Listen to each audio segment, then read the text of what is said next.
Hi, this is Mardy once again and welcome to my channel.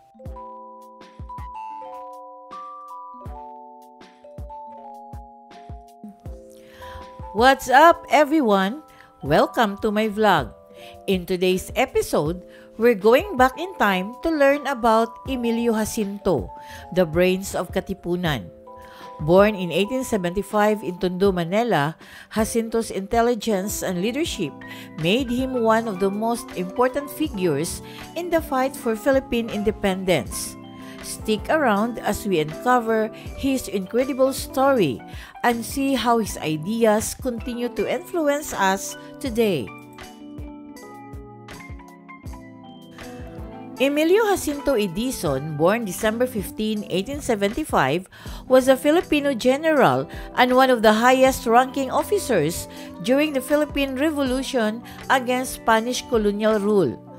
Born in Tondo, Manila, Jacinto was a brilliant and passionate revolutionary who played a key role in shaping the independence movement, earning him the title Brains of the Katipunan.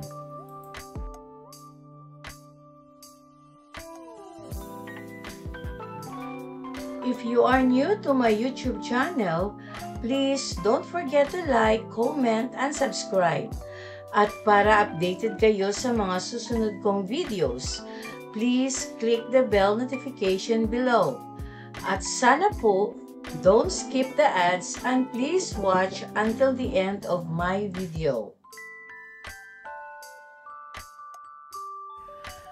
Jacinto was born to a prominent family and was well educated, fluent in both Spanish and Tagalog. He attended San Juan de Letran College and later the University of Santo Tomas, where he studied law alongside future leaders such as Manuel Quezon, Sergio Osmeña, and Juan Sumulong. Bagamat hindi natapos ni Jacinto ang kanyang pag-aaral ng abogasya, ang kanyang matalas na talino at pangako sa kalayaang Pilipino ay nagbunsod sa kanya na sumapi sa lihim na revolusyonaryong lipunang Katipunan sa edad na 19. Jacinto quickly rose through the ranks of the Katipunan, where he became a close advisor to Katipunan founder Andres Bonifacio, serving as a secretary for the organization's Supreme Council and later as its Secretary of State. Jacinto also penned several important works for the Katipunan, including the Cartilla ng Katipunan, a foundational document that outlined the ideals and principles of the revolutionary movement. Known for his eloquence and strategic mind, Jacinto was crucial in the Katipunan's propaganda efforts, contributing to its newspaper Kalayaan under the pen name Di Masilaw. He also used the alias Pengkian within the organization. Jacinto was present at the Cry of Pugad Lawin alongside Bonifacio, an event which marked the start of open rebellion against the Spanish.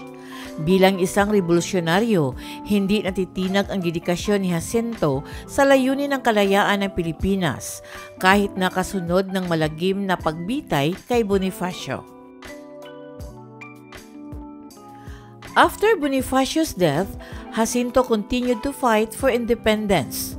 Though he initially resisted joining forces with Emilio Aguinaldo's Magdalo faction, Jacinto maintained his revolutionary efforts.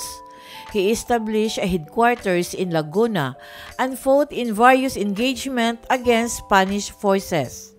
During this period, Jacinto contracted malaria and died on April 16, 1899 in Barangay Alipit, Santa Cruz, Laguna at a young age of 23. Jacinto's legacy as a patriot and intellectual leader of the revolution has been honored in numerous ways.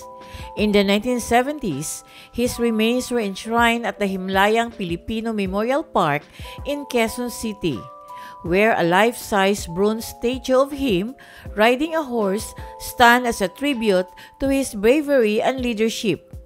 Isang monumento din ang inihayag sa kanyang bayan sa Magdalena, Laguna noong 2017 upang gunitain ang kanyang mga kontribusyon sa kalayaan ng Pilipinas.